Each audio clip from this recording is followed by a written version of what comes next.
नमस्कार दोस्तों, कैसे हैं आप। मैं हूं गौरव और ये है ट्रांसफॉर्मेशंस। अभी रिसेंटली गुजरात वडोदरा से एक बहुत ही दुखद खबर आई, जिसके अंदर एक ब्रिज एक तरीके से चालू हालत में था और वो बीच में से टूट गया और काफ़ी सारे लोगों की जान चली गई, काफ़ी मासूम लोगों की जिनकी कोई गलती भी नहीं थी, लगभग 10 के करीब। और अभी काउंटिंग में और भी हैं, अगर एक आध दो और दुखद मृत्यु हुई होगी। इस वीडियो में हम समझने की कोशिश करेंगे कि ये सारा सिस्टम ऐसा क्यों है और इस सिस्टम में सब लोग चुप क्यों हैं इतना सब कुछ हो जाने के बाद। ये सिस्टम है सिर्फ और सिर्फ एक करप्शन की वजह से। फिकी की रिपोर्ट के हिसाब से, जो कि है federation of Indian chambers of commerce and industries, majorly real estate और इंफ्रास्ट्रक्चर में भारत में सबसे ज़्यादा मैक्सिमम रूप में इंफ्रास्ट्रक्चर है। अगर आप समझने की कोशिश करेंगे कि जो आपके एरिया में, भले आप किसी भी स्टेट से हों, किसी भी मतलब राज्य से हों या किसी भी डिस्ट्रिक्ट से हों, आपके एरिया में जो भी सड़क बनती है, पुल बनता है, ब्रिज बनता है, सरकारी हॉस्पिटल बनता है, सरकारी स्कूल बनता है, सरकारी कॉलेज बनते हैं, डैम्स बनते हैं, या और जितने भी सरकारी इंस्टीट्यूशन या सरकारी बिल्डिंग्स इस तरह के बनते हैं, उनमें करप्शन सबसे सबसे सबसे ज़्यादा है। और ये करप्शन सिर्फ और सिर्फ एक कोई बेसिक बात नहीं है जिसको हम आम तरीके से मान लें। ये करप्शन कोई एक्ट ऑफ गॉड भी नहीं है, ये एक्ट ऑफ फ्रॉड है। और करप्शन अब लोगों की जान लेता है।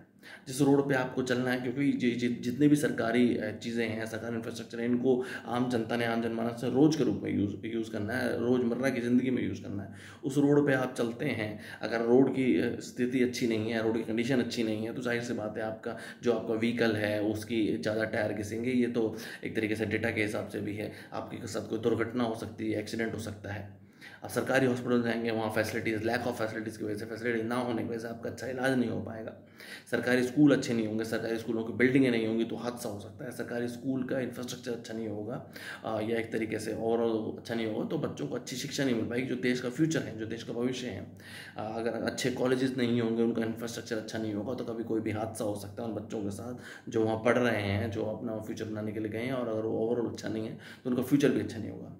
ये सोचने का विषय है कि ये करप्शन कितना ज़्यादा कहाँ से शुरू होता है, आम इंसान से ही शुरू होता है और किस तरीके से वो आम इंसान की ज़िंदगी तक बनाई है। अभी रिसेंटली हमें इस तरीके से काफ़ी सारे हादसे देखने को मिले, जो भले वो लैक ऑफ मेंटेनेंस की वजह से हों या एक तरीके से करप्शन की वजह से हों। कभी बिहार में पुल ढह गए या बनते हुए निर्माणाधीन पुल एक तरीके से बह गए पानी में, नदी के तहत। और ऐसा भी देखने को मिला कि मोरबी में एक तरीके से, इस तरीके से गुजरात में पुल ढह गया। अभी रिसेंट हादसा पुणे में भी हमने कुछ दिनों पहले देखा कि एक पुल था जो कि जिसको तोड़ने का टेंडर भी मिल गया था 1 साल पहले, उसको नहीं तोड़ा गया और उसके बाद वो बह गया और काफ़ी सारे लोगों की जान चली गई। ये सोचने का विषय है कि करप्शन किस तरीके से अब आम जनता की जान का दुश्मन बन चुका है और उसके ऊपर काम किया जाना बहुत बहुत बहुत ज़्यादा ज़रूरी है। जय हिंद, जय भारत।